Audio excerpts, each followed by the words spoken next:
तोहरा प्यार में बिगल बानी घर से नइखे मिलत बाबूजी के डर से हो।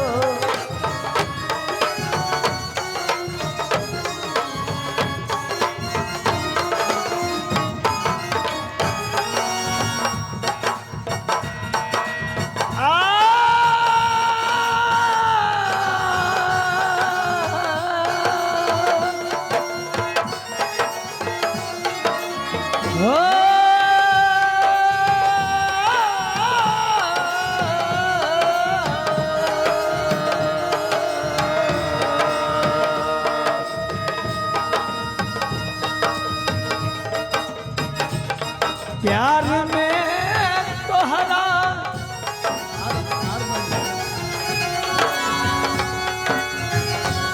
प्यार में तोहरा पिकल बानी घर से मिलत नहीं के बाबूजी के डर से है।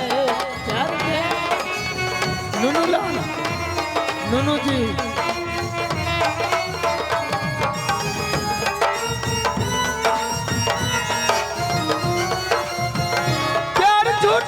चाहिए दुनिया को दिखाने आजा काहे की प्यार के पहला अक्षर अधूरा काहे की प्यार के पहला अक्षर अधूरा।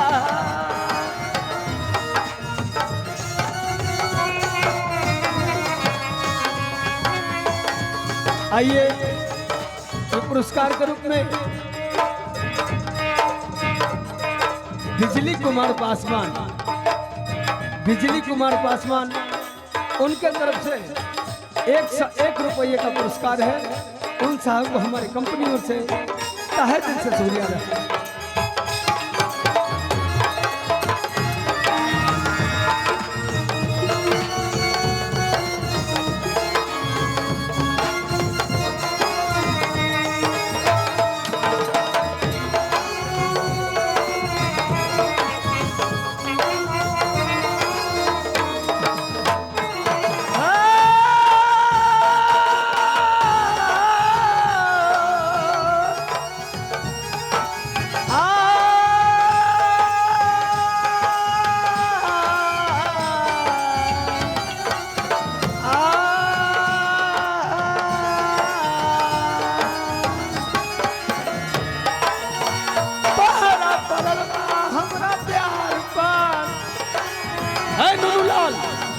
नुनू पासवान पहरा पगलबा हमरा प्यार पान होता जुलुम प्रेम रक्षा पान तू जो कहीं करे जा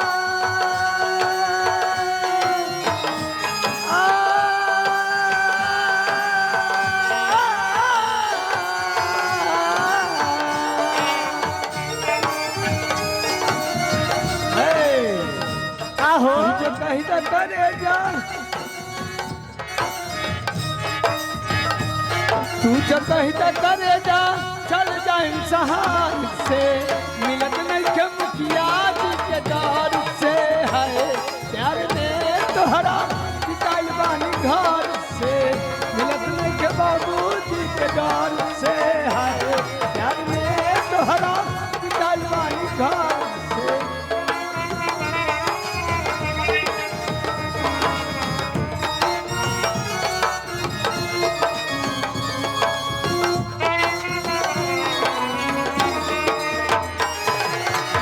जाते हो परदेस पिया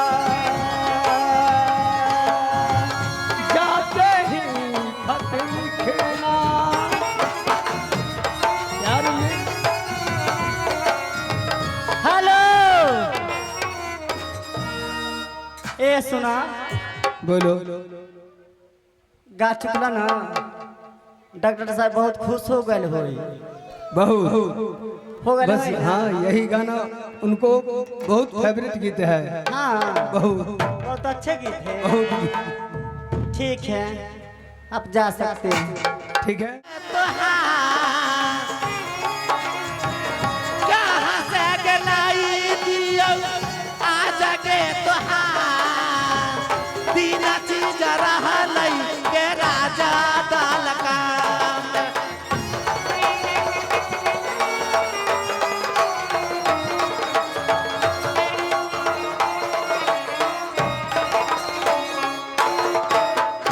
बाप रे बाप घर में आग लगा के छोड़ दिल के छौरी अब हम की करिए आगे गे खनियो तनियो बचा के रख न गे माय नहीं दभी ना तो जाने छै की हो जेत हमरा संगे सच केले छै आरो गांव घर में बेटी नहीं है की नहीं दभी आरो गांव घर में भाग यहाँ से चल जो घर छोड़ के जाय तोरा चलता मर्दावा का भेज ले हुआ तोरा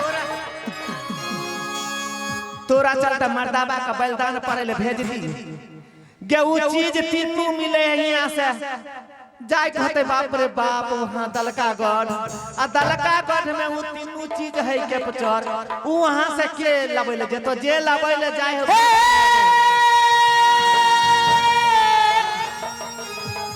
चली जा भेलिए के मैया के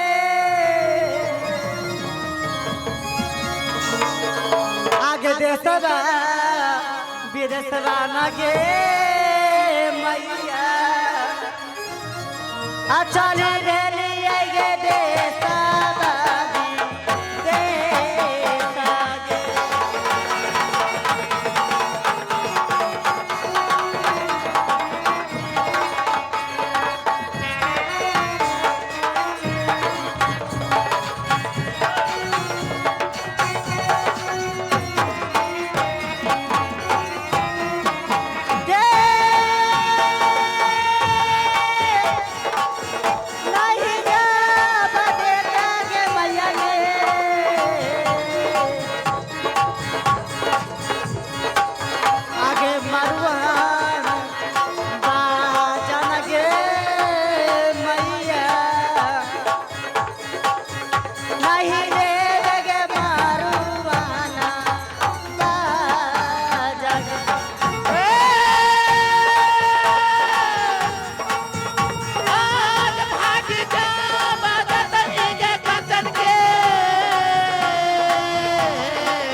हेलो कंचन स्टेज पर जाइए कंचन कंचन स्टेज पर जाइए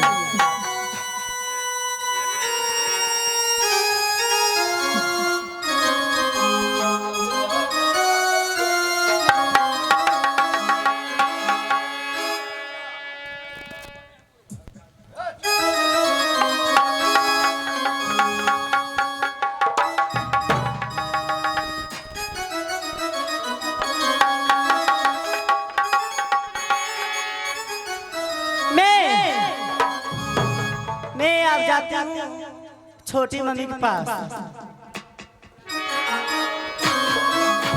चली जा भेलिए बहनिया हे मम्मी ना जदी कबाना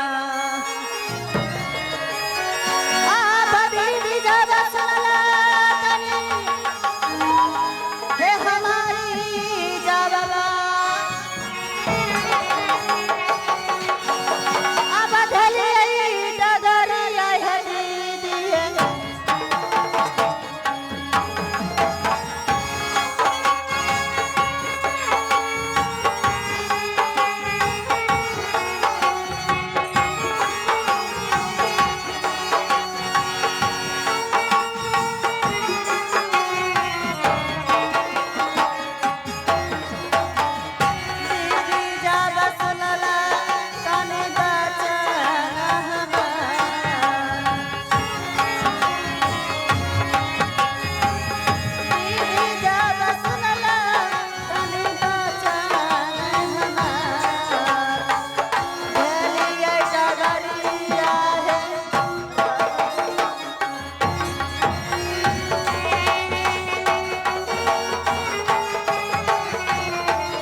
मम्मी प्रणाम मम्मी, छोटी मम्मी। मेरे बेटे ये बताओ तुम रोती क्यों? मम्मी तुम्हें क्या हो गया? मम्मी कंचन सुनो। अरे मेरे कंचन, मेरे बेटे तुम रोती क्यों हो? क्या हुआ तुझे? तुम्हारे क्या चीज का कमी है? या राज मोहब्बा 14 कुछ की राज में कोई भी चीज का कमी नहीं, और तुम्हारे आंखों में आंसू, ये आंसू कभी मोहब्बा वाले नहीं बहाते हैं, और तुम आंसू बहाती हो। क्या विपत्ति के मारले हे मैया मेरे हेलिया पासना ओ मैया हे सुनला हे बाबा हे हमार मेरी लाडली तुम रो मत। हे विपत्ति के मारले हे मैया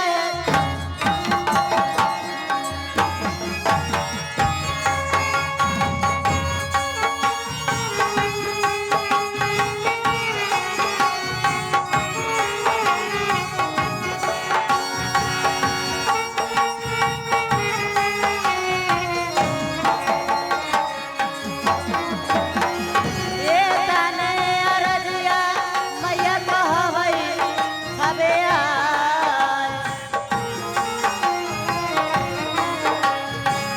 ये तने अरजिया मैया कहवई भलया बोलो सारी बात बोलो। बाबा बतईबा है तने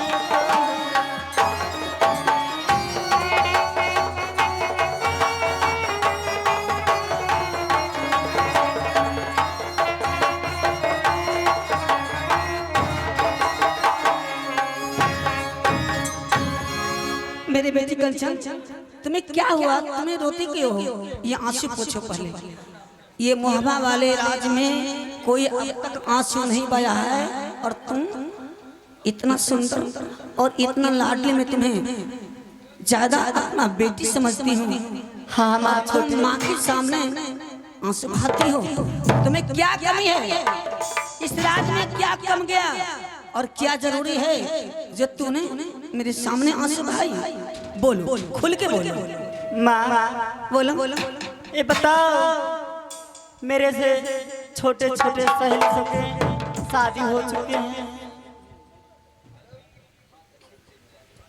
मैं मांगू मेरे लाडली बेटी कंचन, हाँ शादियों की बात दूर जाने दो।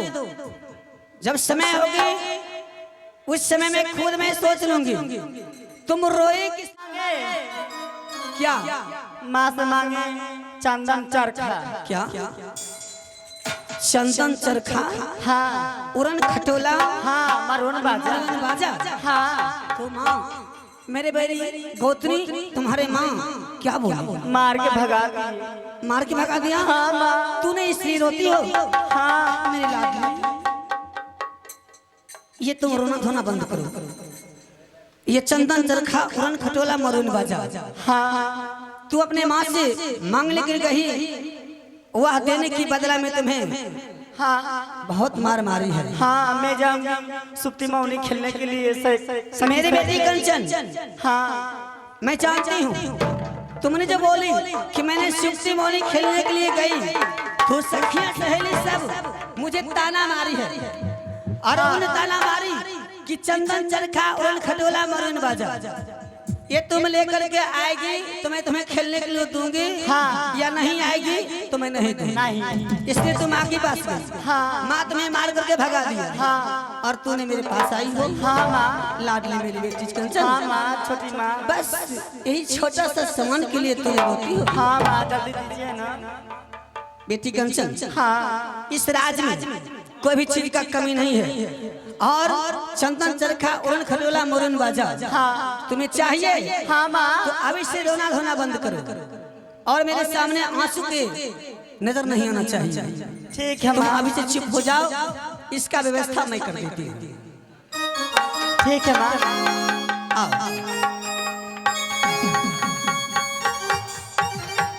जाओ, तुम घर में खाना खाओ, नहा धो लेना, खाना खा लेना और चैन से रहना। मैं तुम्हें इस चीज का व्यवस्था कर देती हूँ। जाओ। ठीक है माँ। अभी से खुशी रहो, रोना धोना बंद कर दो।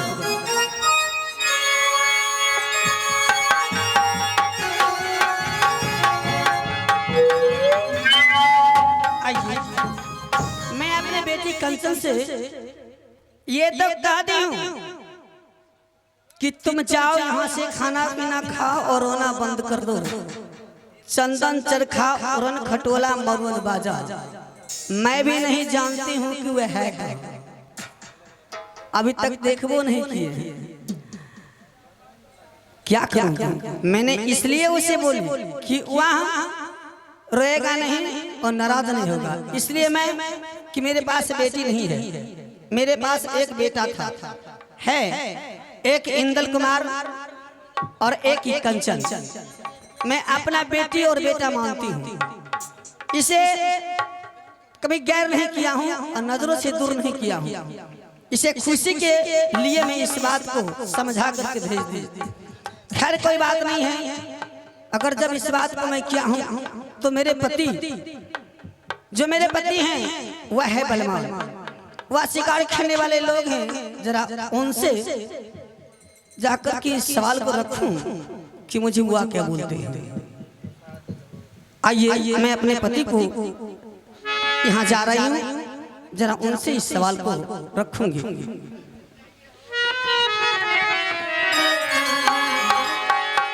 तो करवे मोला कहतिया है पियावा से,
तजमले में रहला हूँ एक गीता देउरी में,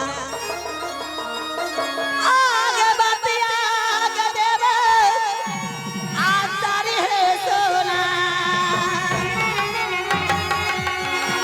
आसरी तो कुशली आगे कहाँ भाई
कहिए।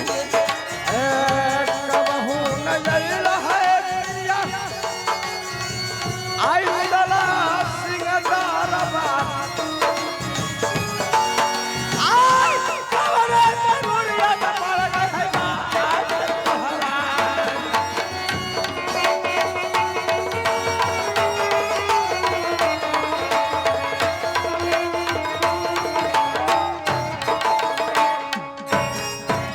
महारानी फूला। जी स्वामी जी। आज रिजल्ट के कचहरी तक आने का तुम्हें साहस किया, ये कारण क्या है? स्वामी हमें आप ये बताएंगे कि आपने इस कचहरी पर रहते हैं और मैं महल के अंदर रहते हूँ। मुझे मन हुआ कि आज आपसे मुलाकात करूं और कचहरी का जरा ऐसा कभी नहीं हो सकता है।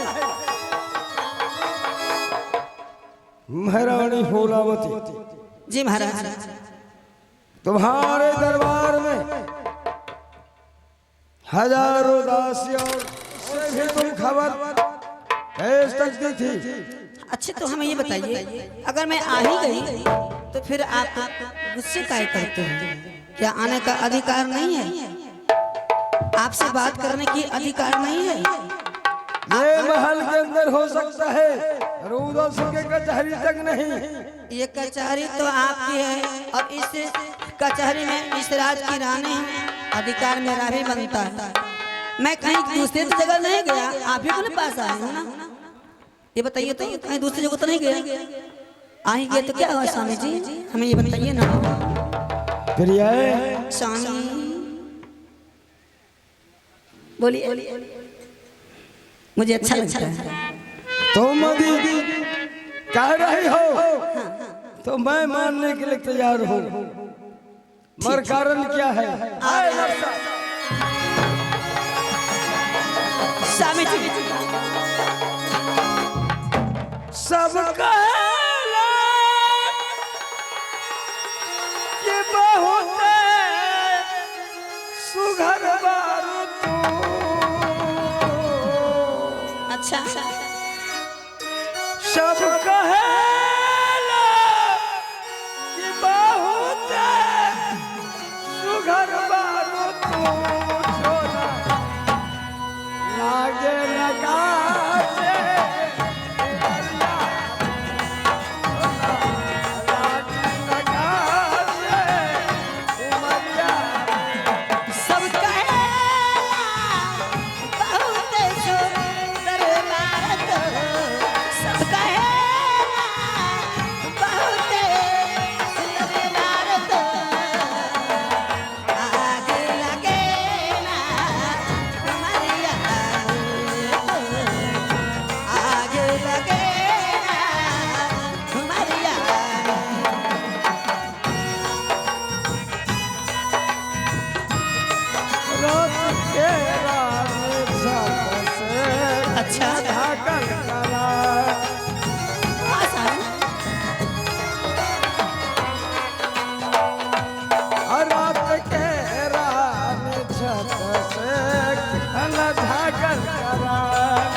महारानी फूलावती।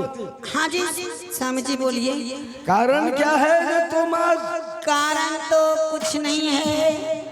अगर आप पूछते हैं कि राजमहल से निकल कर के डेयरी तक क्यों आई हो, मेरा स्वामी, सवाल यही है। एक सवाल है क्या है? और मुझे एक कुछ आपसे बातें कहना है। महारानी एक नहीं, तुम 5 सवाल करो, मगर कारण क्या है वो बताओ। बताऊंगी, लेकिन अब नहीं। आप जब तक मेरे साथ सत्य नहीं कीजिएगा तब तक मैं नहीं बताऊंगी। जी स्वामी। आज तक 12 वर्ष बीत गया, राजमोरंग से लाया हुआ राजमहाव्या में हाँ, तुम्हें कोई चीज का कमी हुआ? नहीं, कमी तो नहीं हुआ। क्या अन्न धन सोना चांदी, क्या तुम्हारे बदन का वस्त्र?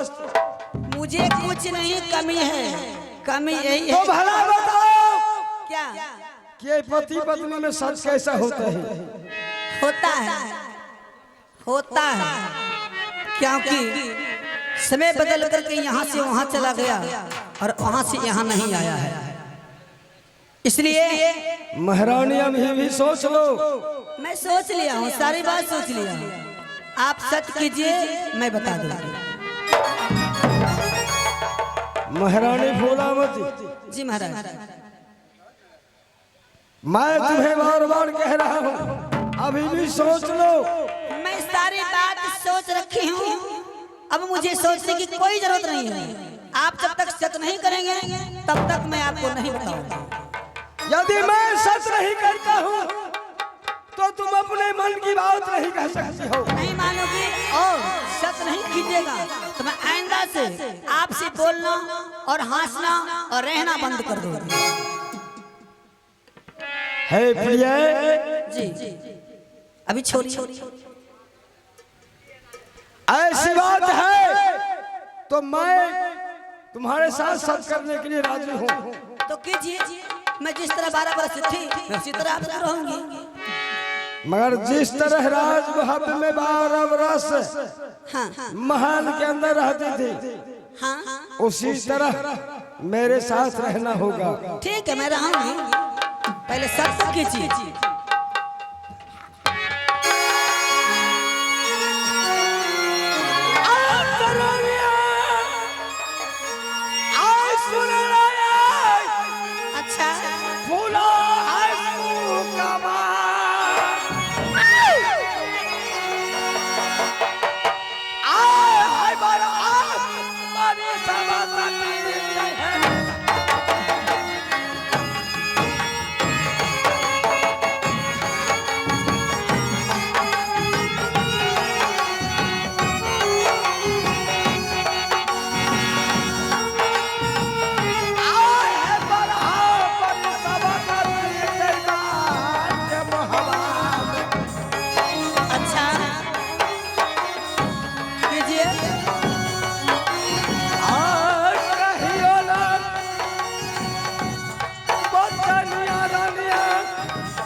अच्छा, महारानी फूला, जी महाराज।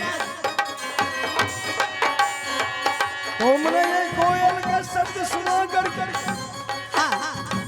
अपने मन से मुगल करके अच्छा, अपने पति को अपने बस में करके क्या नहीं? तुम जो कह रही हो तुम्हें पाछे चलकर पछताना पड़ेगा।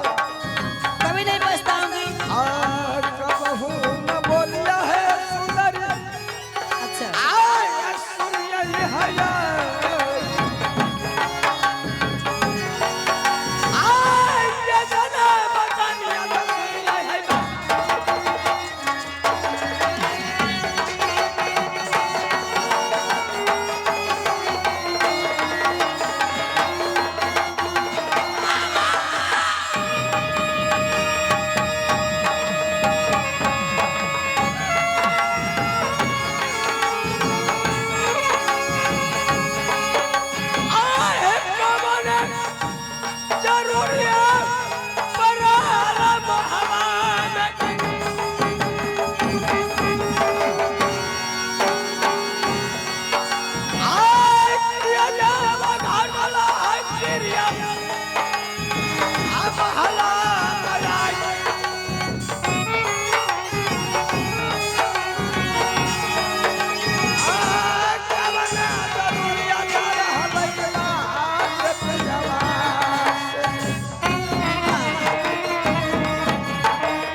मैं तुम्हें कह चुका हूँ बार बार, क्या तुम सच करवाना चाहती हो।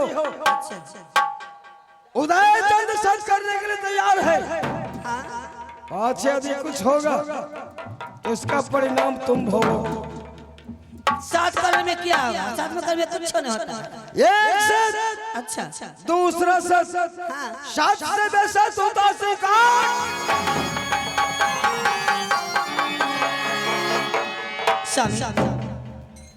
बहुत अच्छा, आपने सच किए, मैं बहुत खुश हूँ। लेकिन एक बात जानते हैं? एक नहीं, जब तुमने सच करा ली हो तो 5 सुनाओ। स्वामी,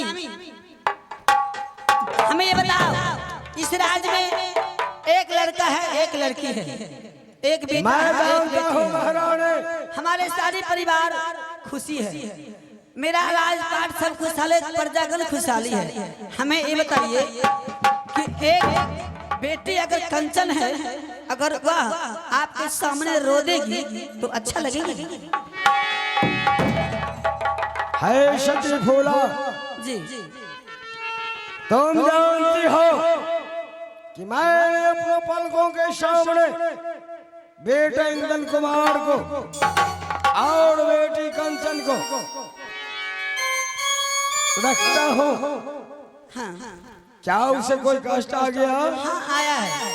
कौन सा कष्ट है? स्वामी, हमारे बेटे कंचन को कष्ट यही है, वह ने मुझसे बोली है और मैं आपसे कहने के लिए आई हूँ कि चंदन चरखा, उड़न खटोला और मरुवन बाजा,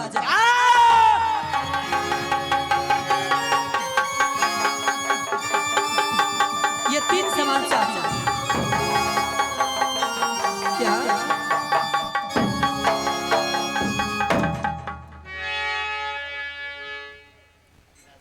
ये 3 सामान हमें चाहिए और मैं अपना बेटी कंचन को दूंगा। भैरवानी फूला मत। जी महाराज। तुमने सच करा कर मांगा तो कुछ नहीं और मांग लिया तो जी नहीं कहता है। कह सुनाओ। क्यों नहीं? सुनाइए। आप नाराज क्यों हो गए स्वामी? इसमें नाराज होने की क्या बात है? ये देने में क्या चीज है? तुम्हें कुछ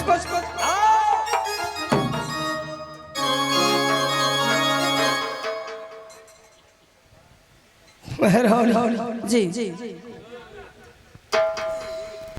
तुम मेरे अर्धांगिनी हो और तुमने सच कराकर आज रुद्र सिंह को ऐसे वचनबद्ध में डाल दिया है जो कहा नहीं जा सकता है। क्या मैंने आपको क्या कह दिया? ये बहुत भारी बात हो गया क्या? नहीं मिलता। आग कहिया का तो समान गरनिया क्या तरह लौकिया ये तो बात मैं नहीं बोला।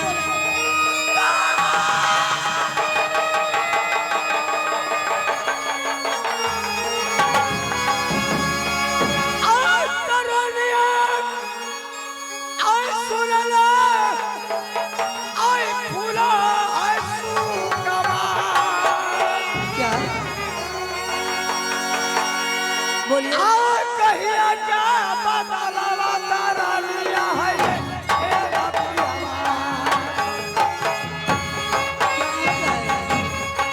नाराज है।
शर्त कराकर तुम जानती हो क्या एक आबरू किरण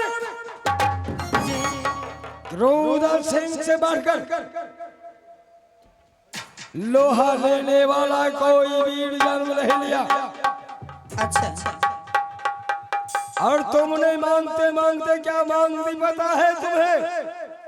हाँ मुझे पता है, मैं चंदन चरखा उड़न खरोला मरुन बाजा मांगी और अपने लिए नहीं, अपने बेटी के लिए मांगी। तुमने बेटी के लिए नहीं मांगा, तुम अपने आप को मांग का सिंदूर धोने के लिए। क्या ये क्या बोले आप? माँ का सिंदूर में कैसे धो लूं? मेरा आप पति है, आप मेरे सामने हैं, तो मैं माँ का सिंदूर कैसे धो लूंगी? ये आप क्या बोल रहे हैं? महारानी तुमने जो किया चंदन चरखा अच्छा और खटोला हाँ और मरवन बाजा कहाँ मिलता है पता है तुम्हें? नहीं, ये तो मुझे पता नहीं है कहाँ मिलता है और कहाँ मिलेगा।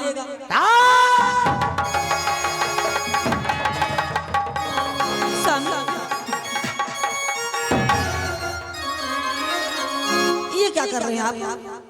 तुमने अपने आप में आज अपने पति को खो दिया। नहीं ठीक है महारानी, मैं तुम्हें चंदन चरखा मरवन बाजा और खटोला दूंगा, अच्छा मगर मेरा भी एक शर्त है। क्या? मेरे शर्त को मानोगी ना? स्वामी मानने वाली होगी तो मैं मान जाऊंगी, अगर नहीं मानने वाले होंगे तो मैं कैसे मानूंगी? बोलिए।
महारानी फूलावती, जी महाराज, मैं तुम्हारे शर्त को मंजूर करता हूँ, अच्छा मगर मेरा भी शर्त है। क्या? मेरे जीते जी यह दल का घर में पड़ता है चंदन चरखा मरवन बाजा कर खिलौना, अच्छा बाबा भरोस सिंह के पास है, अच्छा उसे परम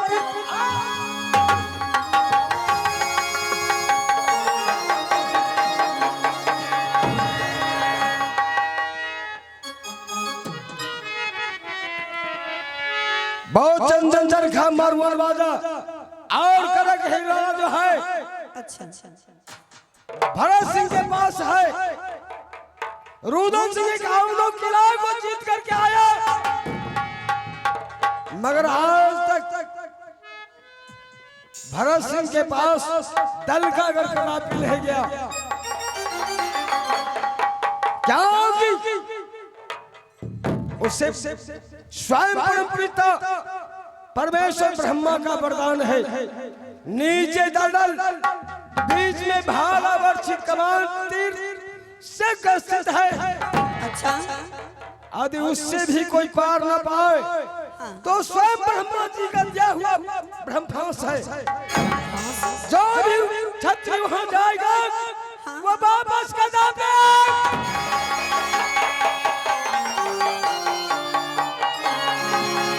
महारानी जी यदि तुमने कहा तो उधर चल, दल का कर जाएगा। अच्छा चंदन चरखा मरवन वाला करक हिरोड़ा के लिए, मगर सुनो क्या वैसे नहीं जाएगा। तो फिर आप कैसे जाएंगे? वो भी मैं तुम्हें बताता हूँ। बर्तन बताइए।